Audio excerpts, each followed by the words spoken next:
Hello क्वीनर्स। आज की video में हम हाल ही में आई मूवी इविल डेड राइज का हिंदी एक्सप्लेनेशन करेंगे। तो चलिए देखते हैं आज का आपका बुरा सपना कैसा होगा।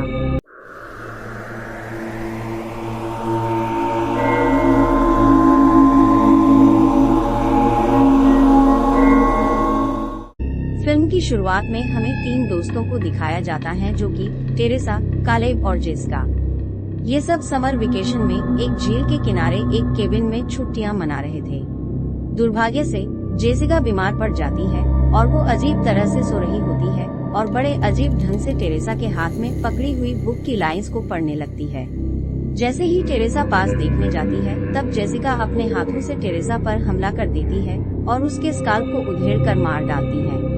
फिर वो झील के किनारे बैठे हुए कॉलेब को एक ड्रोन का उपयोग करके उसका सिर काटकर उसे मार डालती है। अंत में जेसिका हवा में लेविटेट करने लगती है और व्यूअर्स को इविल डेड राइजेज का इंट्रो दिखाया जाता है। सीन शिफ्ट होके एक दिन पहले का दिखाया जाता है। वहाँ हमको बेथ नाम की एक लेडी दिखाई जाती है, जो कि किसी क्लब के बाथरूम में प्रेगनेंसी का टेस्ट कर रही होती है और उसका रिजल्ट पॉजिटिव आता है। इसके बाद हमको बेथ की सिस्टर एली से इंट्रोड्यूस करवाया जाता है, क्योंकि एक सिंगल मदर है। हाल ही में एली का डाइवोर्स हुआ है और उसके 3 बच्चों की देखरेख के लिए एली का बच्चों के पिता उनका खर्च उठा रहे होते हैं, जिनमें से एल्डर सन का नाम है डेनी, देन ब्रिजेट और यंगर सिस्टर कैसी। जब बेथ अपनी सिस्टर एली से मिलने आती है, तब हम लोगों को पता चलता है कि वो अपने म्यूजिक करियर के चलते हमेशा बाहर रहती है और इसकी वजह से दोनों बहनें के बीच में थोड़ी दरार आ चुका है। जब ये दोनों बहनें बात कर रही होती है, तब एक अर्थक्वेक आता है, जिससे अपार्टमेंट के पार्किंग में एक गड्ढा हो जाता है और जब तीनों बच्चे शॉप से पिज्जा लेके लौट रहे होते हैं, तब वो उस गड्ढे को देखते हैं और वहाँ व्यूअर्स को पता चलता है कि वहाँ पहले एक बैंक हुआ करता था, जिसको बाद में एक अपार्टमेंट बनाया गया है।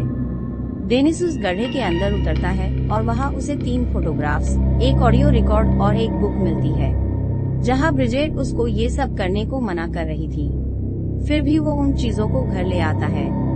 घर लाने के बाद डेनिस उस किताब को खोलने की कोशिश करता है, जिसमें अजीब से दांत लगे हुए थे। इसी के चलते उन दांतों से डेनिस के हाथ में कट आ जाता है और खून निकल के बुक पे गिरता है, जिसे वो बुक सोख लेती है। जिसके बाद बुक अपने आप खुल जाती है, जिसके अंदर भयानक डिमोनिक एंटिटी की तस्वीरें बनी होती है। इसके बाद डेनिस उस रिकॉर्ड को प्लेयर में लगा के चलाने लगता है, जिससे पता चलता है कि वो बुक भी पुरानी इविल डेड की किताबों की तरह ही इंसानी मांस के पन्नों पर खून से लिखी गई है। उस रिकॉर्डिंग से ये भी पता चलता है कि कुछ प्रीस्ट इस किताब पर रिसर्च कर रहे थे और इसके लिए उन्हें चर्च से निकल दिया था। इसके बाद रिकॉर्ड में बोले गए उस किताब के मंत्रों का उच्चारण प्रीस्ट द्वारा होने लगता है और किताब के पन्ने अपने आप पलटने लगते हैं। ऐसा होते हैं एक डिमोनिक एंटिटी आजाद हो जाती है और अपने होस्ट को तलाश करने लगता है। इसी मौके पे एली लिफ्ट से नीचे आ रही होती है और वो एंटिटी एली को पोसेस्ड कर लेती है। इसके बाद एली अपने किचन में अजीब तरह से चलते हुए जाती है और अंडों को फोड़ फोड़ कर पकाने लगती है और अपने परिवार को मारने की बातें बोलने लगती है और एकदम उल्टी करके मर जाती है। ये देखकर सब डर जाते हैं और वही उनके 2 पड़ोसी भी आ जाते हैं, जिनमें से एक यंग लड़का गेब और ओल्ड एज मिस्टर फोंडा होते हैं। अब गेब सबके साथ मिलकर एली की बॉडी को बेड पे रख देते हैं और अपार्टमेंट से बाहर निकलने की तैयारी करते हैं। एक्चुअली बिल्डिंग का स्ट्रक्चर भूकंप की वजह से काफी खराब हो चुका था। जो सीढ़ियाँ थी वो टूट चुकी थी, लिफ्ट अटक कर बंद पड़ गई थी और फिर एग्जिट भी जाम था।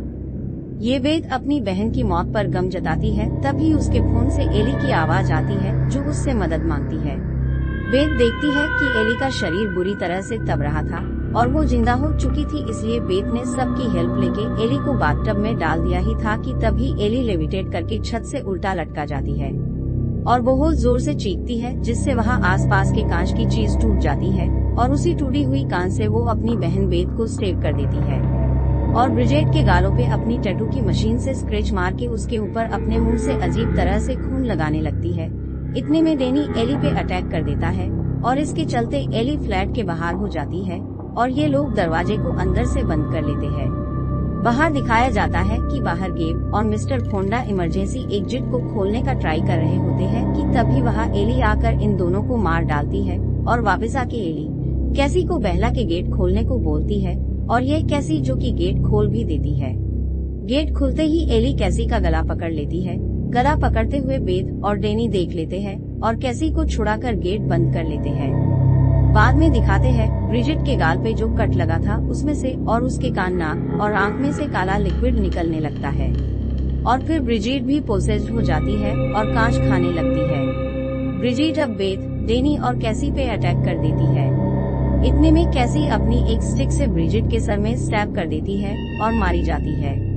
वहाँ बाहर एली को एक डक्ट दिखता है जिससे वो घर के अंदर जा सकती है, तो वो उस डक्ट में घुस जाती है और यहाँ बेथ बुक देखना को और रिकॉर्ड को सुनना स्टार्ट करती है कि जिससे किसी तरह की हेल्प मिल सके।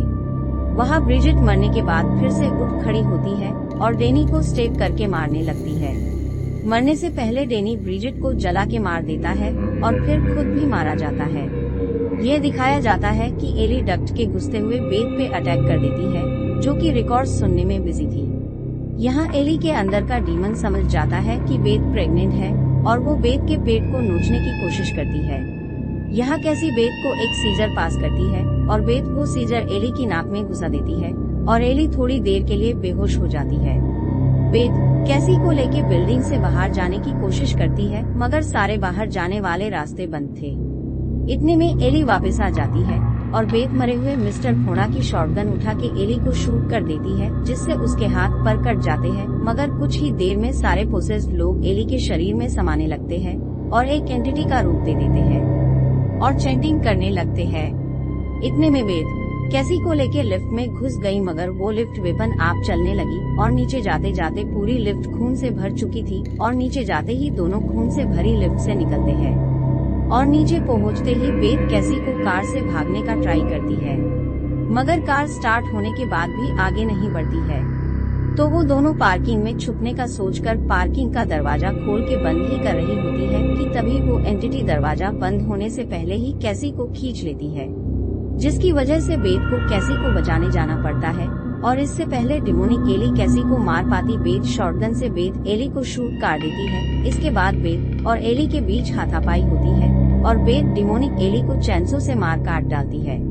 बॉडी को काटने के बाद भी एली का सिर बचता है, जो अभी भी उल्टी सीधी बातें कर रहा था, जिसे भी बेथ काट डालती है और कैसी को लेके कार से निकल जाती है। थोड़ी देर बाद हमें जेसिका दिखाई जाती है और ये वही लड़की थी जिसको हमने मूवी की स्टार्टिंग सीन में देखा था, जो कि पोसेस्ड होकर अपने फ्रेंड्स को मार देती है। इस चीज से ये साबित होता है कि वो डिमोनिक एंटिटी का अंत हुआ ही नहीं था, उसने सिर्फ अपना होस्ट बदल लिया था। तो दोस्तों, ये थी इविल डेड राइजेस की फुल मूवी हिंदी एक्सप्लेनेशन। अगर वीडियो अच्छा लगी हो तो लाइक करें, कमेंट करें और चैनल को सब्सक्राइब करें इसी हॉरर कंटेंट से जुड़े रहने के लिए।